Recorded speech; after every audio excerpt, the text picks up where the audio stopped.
Ce qu'il faut savoir, c'est que la source principale de neutrinos, de notre point de vue, c'est le Soleil. À peu près 100 000 milliards de neutrinos nous traversent, chacun de nous, par seconde, qui proviennent du Soleil. Mais ces neutrinos-là peuvent aussi provenir de la radioactivité, des accélérateurs à particules, ou encore de l'interaction entre des particules chargées qui arrivent depuis l'espace et qui collisionnent les molécules de l'atmosphère. Donc ça va être ce qu'on va générer des neutrinos atmosphériques. Mais ce n'est pas exactement ce qui nous intéresse le plus avec Antares. Ce qui nous intéresse le plus avec Antares, c'est de faire de l'astronomie neutrino, donc d'étudier les astres, de voir des neutrinos qui proviennent des sources astrophysiques.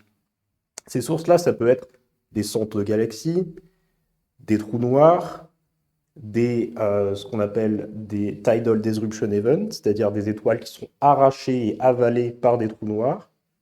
Et en fait, toutes ces sources-là vont pouvoir accélérer des particules qui vont, lorsqu'elles vont entrer en collision entre elles, générer des neutrinos qui vont pouvoir traverser l'espace jusqu'à nous et pouvoir être détectés.